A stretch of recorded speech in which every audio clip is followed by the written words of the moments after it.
Good morning, everybody. Monday morning update, June 7th. Hope you're having a great day. I have some scripture real quick, and then announcements, a big announcement, and then a few other things. So my scripture is very short. It's 2 Corinthians chapter 6, verse 14. Do not be yoked together with unbelievers. For what do righteousness and wickedness have to do in common? Or what fellowship can light have with darkness? All right, bam, boom, bam. Good job, Paul.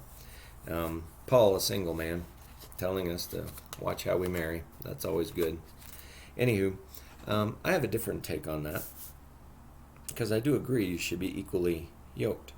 But for me, what does equally yoke look like? It's much more complex than, hey, that guy's a Christian, marry him, or hey, that girl's a Christian, marry her. Instead, I think for an equal yoking, it has to be someone that you can do the following with. Teresa and I came up with this list. Grab Taco Bell with. That's very important. If they're not willing to go to Taco Bell with you, no, maybe I'm kidding here. Go for a walk with. I think it's important. Are they willing to walk with you? If they can't walk, are they willing to sit on the back porch with you? Just sit and talk. Listen to your day. Maybe share their day. And what I'm trying to say in these three things that are kind of silly is they have your best interests at heart. That's equally yoked. When you find someone and you are willing to do the same, to have the best interests of theirs at heart, then you have found a wonderful yoked relationship. All right, serious. That's it. That's all I'm saying on that. Obviously, as you can tell, Teresa and I must have had a real fun time talking on the back porch last night. And no, it wasn't a fight. Get that out of your mind. Teresa and I don't fight. We have animated discussions. So, but no, it wasn't a fight anyway. It was just something we were thinking about when we run into couples sometimes, and we thought, man, that couple's going to last, and then they get divorced. Or we think, boy, that couple's doomed. And they're still going.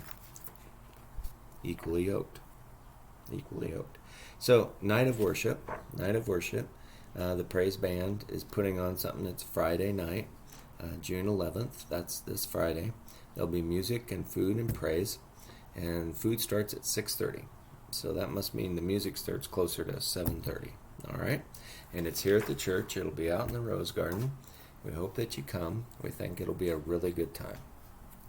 Tuesday night, we have elders at 6. Please don't be late because at 6:30, we're going to have a whole church meeting. And basically at the church meeting, we're doing three things, I hope. Where have we been? Where are we going? How are we going to get there? Oh, I should write that down. Where have we been? Where are we going? How are we going to get there? And that's what the discussion is going to be about. And what we might find is where we want to go, we can't afford, or how are we going to get there makes it impossible. And so hopefully with that discussion and that time of figuring some things out, we'll be able to set a better path to follow that saying that we have here of making God's love real and following the scripture that we have, that we should use our gifts in order to serve others. We should use our gifts to serve others. We should not use our gifts to serve ourselves. We should use our gifts, here we go, I'm making the full wrap now. We should use our gifts to have the best intentions of others in our heart, and then to be able to meet those things. All right, there you go. Now you know how I'm throwing this around. Now you know what Teresa and I were actually talking about last night. How do you convey that? In order for a church or a couple or anybody to find that great yoking, that great fit, we have to have the best interests of others at heart, which means we maybe have to give up some things that are, important to us, and yet if we are going to be that servant, maybe we need to give it up. So that's the challenge.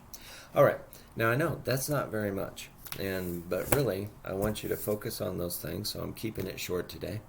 And we will talk more next week. But God bless y'all real good and have a great week. See you hopefully Tuesday. 6:30, or definitely Friday, 6:30. All right, see you then.